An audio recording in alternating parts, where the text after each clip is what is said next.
This is Lesson 15, the first Thanksgiving. Gratitude is when we express our thanks and appreciation for something. This tends to come naturally when there is a lot to be thankful for. But what about when life is difficult? Is it easy to be grateful when things don't seem to be going your way?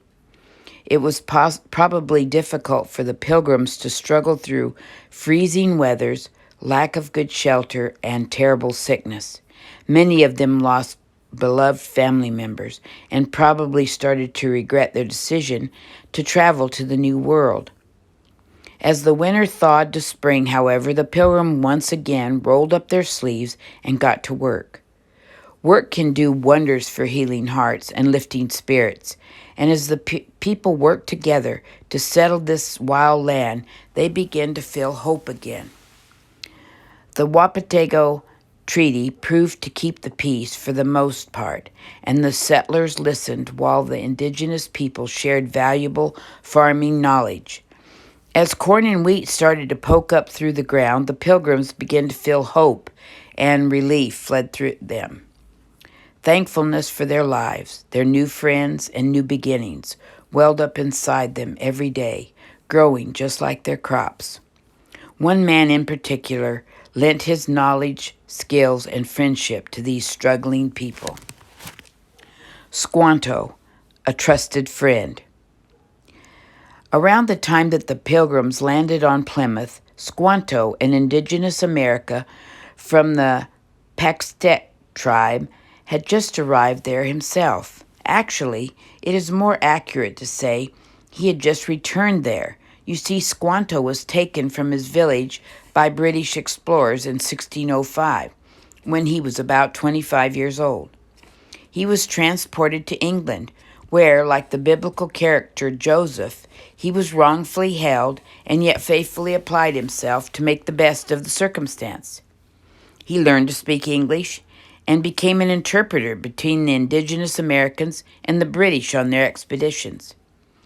Again, although that was against his will and he did nothing to deserve or justify his kidnapping, God was weaving good through his story to use this man as a vessel for blessing. Even still, Squanto suffered. On each journey to America, he hoped to make it back to his village. He missed his family and was anxious to return home. It was not until 1619 that he finally made it back. After 14 years, you can imagine how excited he must have been to see everyone he loved. However, do you recall that when the Pilgrims landed, they found an abandoned village? Unfortunately, that empty village had once been Squanto's tribe. The Paxtels who lived there had been struck by disease, and most of the people died. The devastation Squanto must have felt is unimaginable. The Bible says that hope that is deferred or crushed makes the heart sick, which means that when we have high hopes that do not turn out the way we planned, we feel especially devastated. The strength of this man, however, is inspiring. He grieved, but he continued on.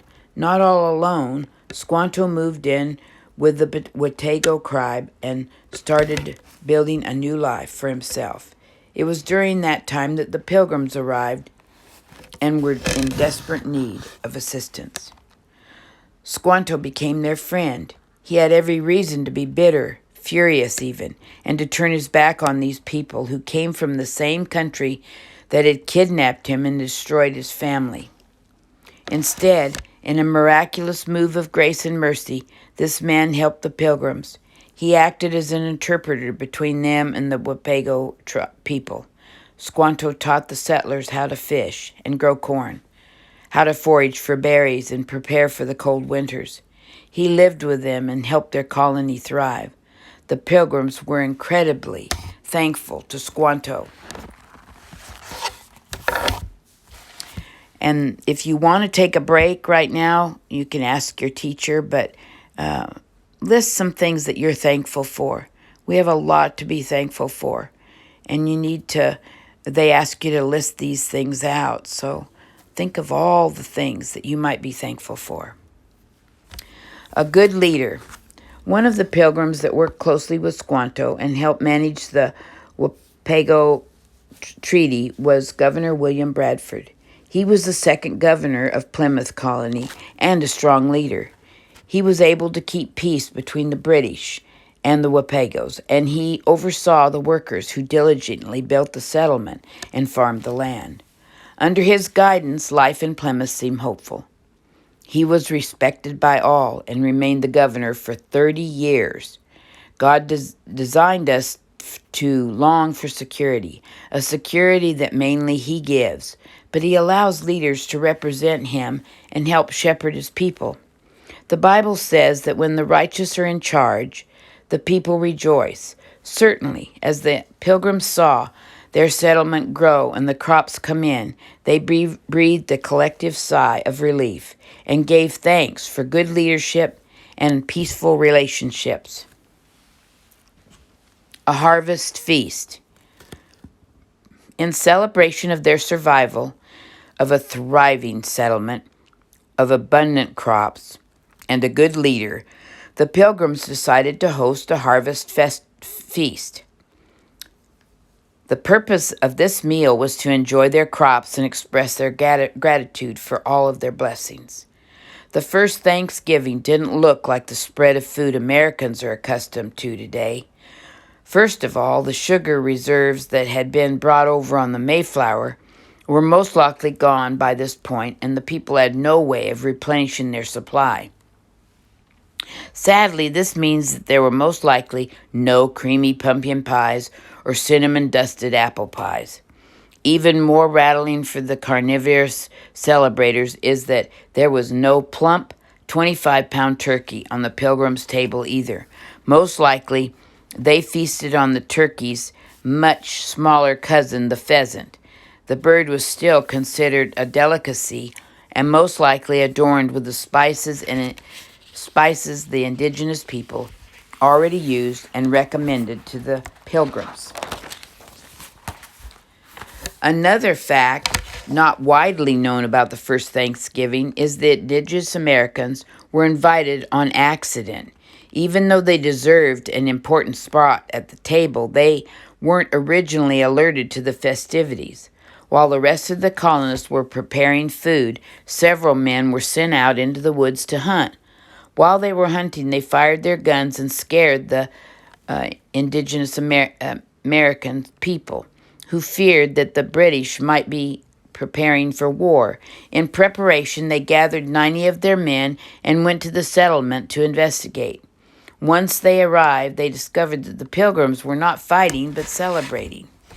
After a sigh of relief, the Wapago decided to join in, sending their men to hunt as well and then returning with 5 deer to add to the menu.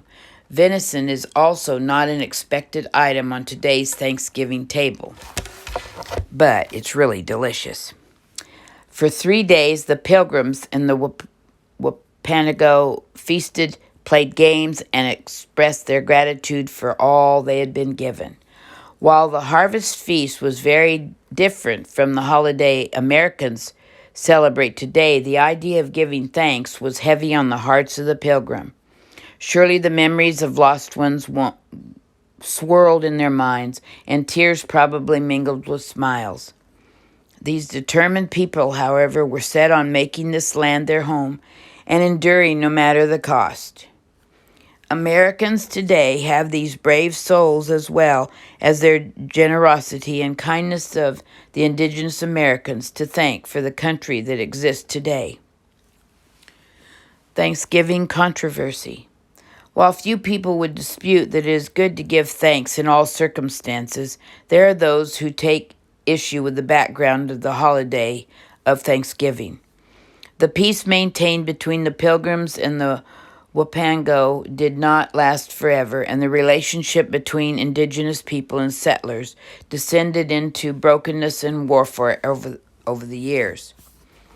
While settlers in America grew and prospered, this meant that indigenous Americans were pushed further and further out of the land. While their numbers were vast, the diseases that the first settlers brought could not be fought with bow and arrow, and only tribes were lost to the sicknesses their bodies had no defense for.